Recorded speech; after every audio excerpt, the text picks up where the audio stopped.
कराची में 1.25 अरब रुपए से जायद की बैंक डकैतियां करने वाला गैंग गिरफ्तार कर लिया गया। मुलजिमान ईद पर लाहौर में 7 सरकारी बैंक लूटने की मंसूबाबंदी कर रहे थे। CIA मॉडल टाउन ने 2 ग्रुपों के 14 मुलजिमान गिरफ्तार कर लिए। बैंक लूटने का मंसूबा बनाने वाले गिरोह के 7 मुलजिमान गिरफ्तार कर लिए गए हैं। गिरफ्तार 7 मुलजिमान में लायक हुसैन, जाहिद हुसैन, सादिक अली शामिल हैं। मुलजिमान में कामरान हैदरी, कामरान उर्फ कामी, फरीद खान, खालिद खान शामिल हैं। मुलजिमान ने कौमी बजट मरकज़ इचरा मून मार्केट को लूटने का प्लान बनाया था। मुलजिमान ने Punjab bank Avenue moon market को लूटने का भी प्लान बनाया था। अहम खबर है जो आप तक पहुंचा रहे हैं। कराची में 1.25 अरब रुपए से जायद की बैंक डकैतियां करने वाला गैंग गिरफ्तार कर लिया गया है। मुलजिमान ईद पर लाहौर में 7 सरकारी बैंक लूटने की मंसूबाबंदी कर रहे थे। CIA मॉडल टाउन ने 2 ग्रुपों के 14 मुलजिमान गिरफ्तार किए हैं।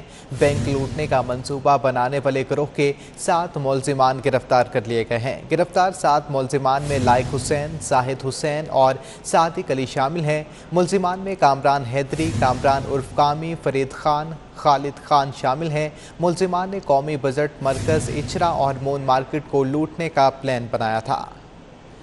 कराची में 1.25 अरब रुपए से जायद की बैंक डकैतियां करने वाला गैंग गिरफ्तार कर लिया गया। मुलजिमान ईद पर लाहौर में 7 सरकारी बैंक लूटने की मंसूबाबंदी कर रहे थे।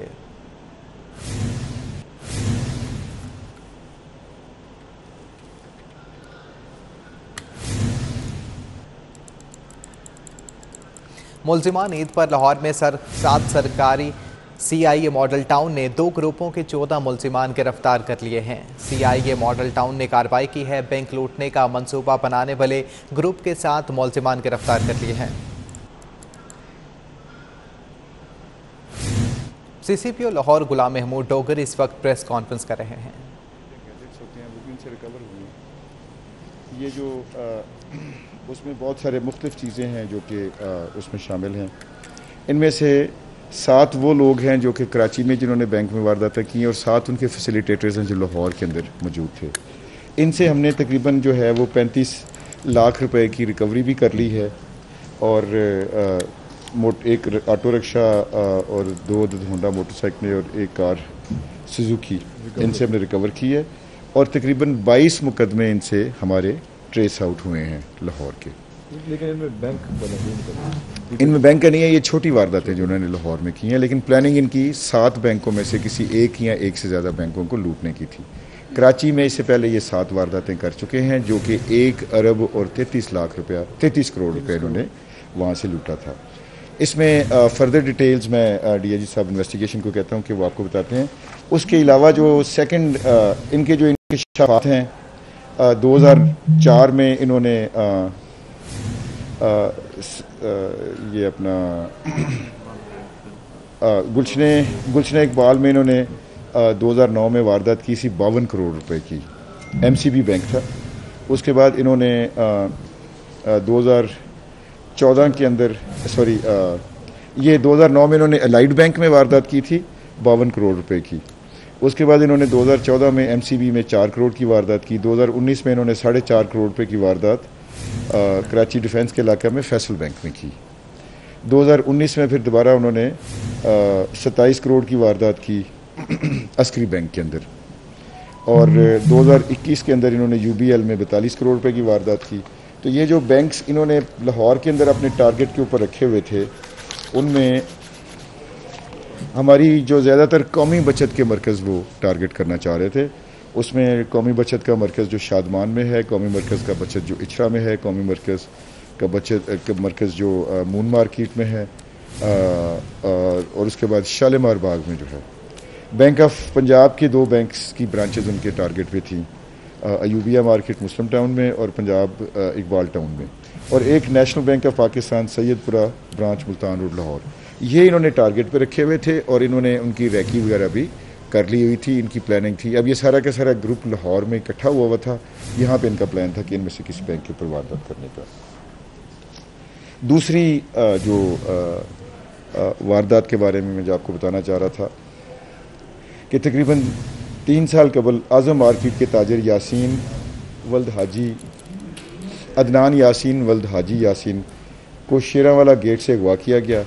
पर्चा नंबर 114/18 3/5/2018 को हुआ और मुलजमान ने 50 लाख रुपए तवान हासिल करके अदनान को रिहा किया था। ये उसके बाद फिर हमें एक और भत्ते की कॉल का वसूल हुई, उसके ऊपर फिर इन्वेस्टिगेशन हुई।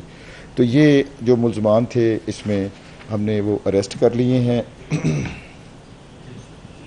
ये 4 मुलजमान हैं। इमरान नवाज़ नाम है, सादत हुसैन नाम है, शाहरुख नाम है और शाहजेब नाम है। और जो एक मुलजम अभी तक इनमें गिरफ्तार नहीं हुआ, लेकिन ये है कि भत्ते की सारी रकम इनसे हमने बरामद कर ली है। और ये जो बहुत ही, क्योंकि भत्ता एक ऐसा इशू है जो कि लाहौर जैसे शहर में एक बहुत बड़ा, अगर खुदा न खास्ता भत्ता यहाँ पे लाहौर में अगर स्टार्ट हो जाए तो इसका मतलब कि पाकिस्तान में कोई जगह सेफ़ रहने के लिए नहीं। तो लाहौर अल्हम्दुलिल्लाह अभी तक इस तरह की जो भत्ते की जो पोजीशन सिचुएशन इस तरह की नहीं है, लेकिन ये चूँकि पुरानी वारदात थी, इसको डिटेक्ट करके हमें एक सेंस ऑफ अचीवमेंट ये मिलती है कि Lahore is a safe place और इंशाल्लाह we will keep Lahore as a safe place.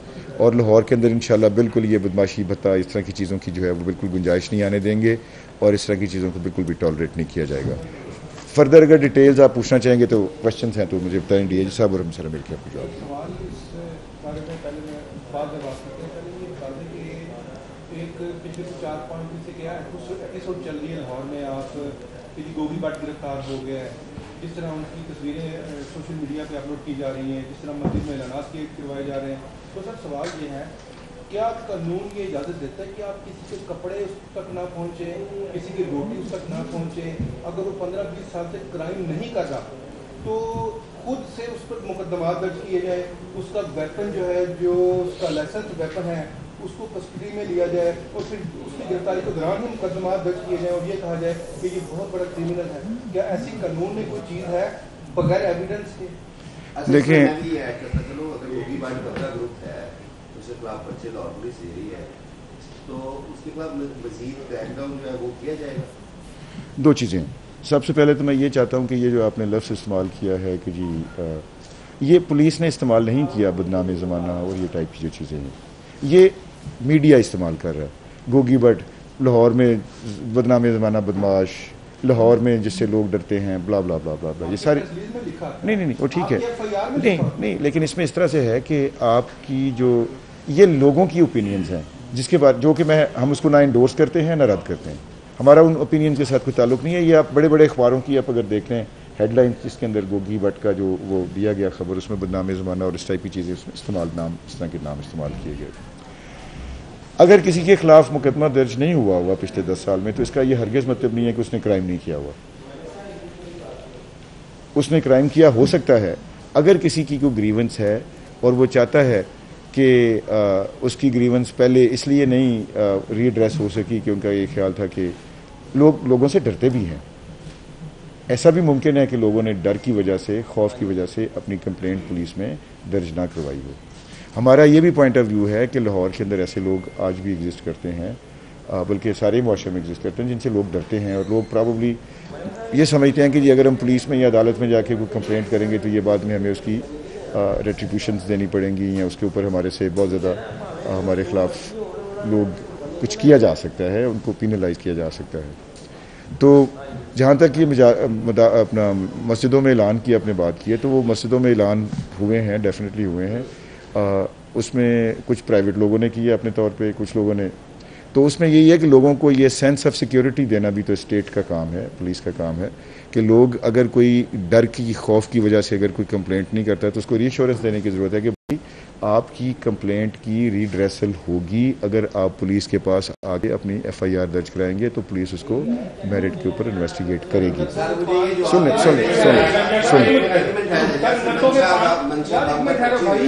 मंशा बम पर बचे हुए उस दौर में भी पुलिस ने साजिश में लाना उस वक्त क्या कत्ल होते हैं लक्ष्मी चौक में, उससे पहले इमामिया में फायरिंग होती है, उसका मुकदमा टीपू जो है वो दर्ज करवाता है।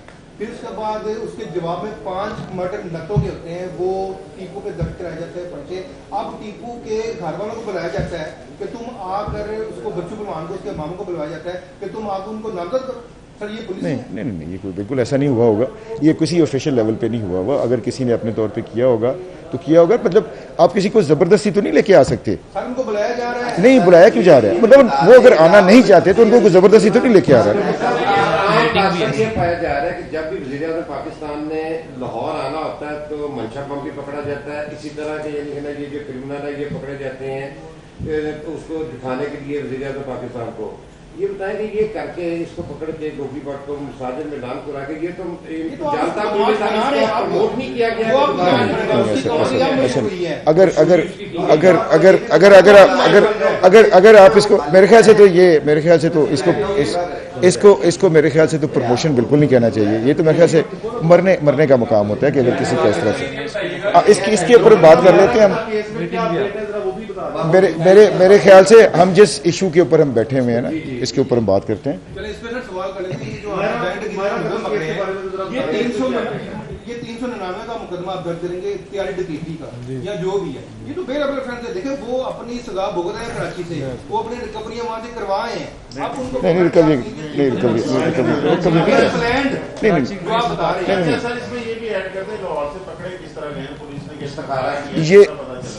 ये बुनियादी तौर पे इंफॉर्मेशन के ऊपर पकड़े गए। ये इंफॉर्मेशन रिसीव करने के बाद पुलिस की ऑपरेशंस और इन्वेस्टिगेशन की जॉइंट टीम CIA और ऑपरेशंस और इन्वेस्टिगेशन की जॉइंट टीम ने इसके ऊपर वर्किंग की और ये काफ़ी दिनों से इसके ऊपर काम हो रहा था। इंफॉर्मेशन बेस्ड है, ये मुझे भी पता था कि इस इंफॉर्मेशन के ऊपर काम हो रहा है काफ़ी अर्से से, तकरीबन महीना 1.5 महीना हो गया इस बात को भी। तो ये अभी और ये बड़ी जॉइंट एफर्ट के बाद ये जो है ना वो ये बात मटीरियलाइज हुई। ये कराची में कभी पुलिस ले जाएगी, पुलिस ट्रांसफर कराएगी। जी दोबारा बताइए। नहीं वो मैंने आपसे माजरत कर ली है कि ही इज अंडर इन्वेस्टिगेशन। हम इस पे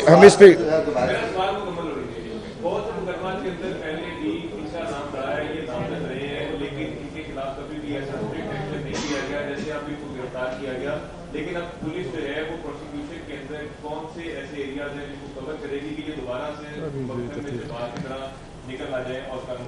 यार देखें ये अंडर इन्वेस्टिगेशन इश्यूज हैं, इसके ऊपर मैं कोई कमेंट इस वक्त नहीं करना चाहता हूं, लेकिन मैं आपको ये बात ज़रूर बावर कराना चाहता हूं और आपको इंश्योर करना चाहता हूं कि ये बिला इम्तियाज़ ऑपरेशन बदमाशों और चोरों और भत्ताबखोरों के खिलाफ होता रहेगा, लाहौर पुलिस करती रहेगी। मायरा के बारे में आई थिंक ये चलता है। क्या वो मुल्ज़िम गिरफ्तार हैं या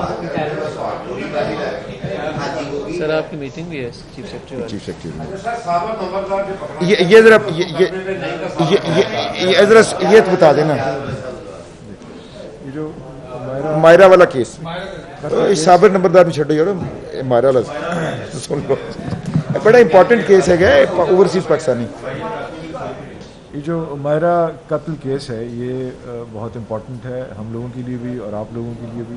एक खातून का कत्ल था, उसमें तफ्तीश जारी है। मुल्ज़िमान जो हैं उसमें कुछ हमारे पास हैं, एक आध जो है अभी वो नहीं मिला, वो भी हम उसके करीब हैं और ये बहुत जल्दी हम इंशाअल्लाह इसको सॉल्व कर लेंगे। जो कुछ हुआ है वो सारा हमें मालूम है, उस हवाले से काफ़ी सारी जो शवाहिद हैं वो भी हमने जमा कर लिए हैं, लेकिन इस पर मैं बात आपसे तब करूंगा जब एक दफ़ा इस केस को हम जी हाँ है नहीं कोई बेल पे नहीं मेरे पास है, ऐसा नहीं। मैं यही नहीं दोनों नहीं है, मैं यही अर्ज कर रहा हूँ ना कि चूंकि स्पेसिफिक नाम लेके ना पूछे ना, कुछ सस्पेक्ट्स हमारे पास हैं। CCPO गुलाम महमूद डोगर इस वक्त मीडिया से गुफ्तगू कर रहे थे। मजलिस तुर्की अदब में मुलाजमीन की भर्तियों और सरकारी फंड्स में खुर्द बुर्द का इंकशाफ है। तफसीलात जानते हैं अकमल सोमरो से। जी बिल्कुल, मजलिस तरक्की अदब के 8 साला दौर में जो माली बेज़ाब्तियाँ की गई हैं, मुलाजमीन की भर्तियों में जो ज़ाब्ते की खिलाफ वर्जियाँ की गई हैं, इसका इंकशाफ हुआ है और इस हवाले से सिटी 42 ने 8 साला जो रिपोर्ट है इंतज़ामिया की वो उसकी दस्तावेज़ात हासिल कर ली हैं। और इस हवाले से मैं बता दूं कि ख़ास तौर पर जो अहम तरीन इल्ज़ामात हैं वो ये कि टेंडर्स के बग़ैर ही जो है वो कागज़ की ख़रीदारी की गई है और किताबों की इशाअत के लिए जो कागज़ ख़रीदा गया है 3 मुख्तलिफ़ कंपनियों से कागज़ ख़रीदा गया है जिसकी मालियत 11 लाख रुपए से ज़ायद है और इसके लिए टेंडर्स नहीं दिया गया। इन कंपनियों में इजाज़ ब्रदर्स, ट्रेड इंटरनेशनल और इस्लामिक पेपर मार्ट शामिल हैं जिनसे कागज़ की ख़रीदारी टेंडर के बगैर की गई है। इसी तरह पंजाब लाइब्रेरी फाउंडेशन से 20 लाख रुपए की ग्रांट जो है वो मजलिस तरक्की अदब को दी गई थी और इस ग्रांट से नई किताबों की इशाअत की जाना थी। इस ग्रांट को इस्तेमाल। बहुत शुक्रिया अकमल सोमरो आपका। न्यूज़ स्टूडियो से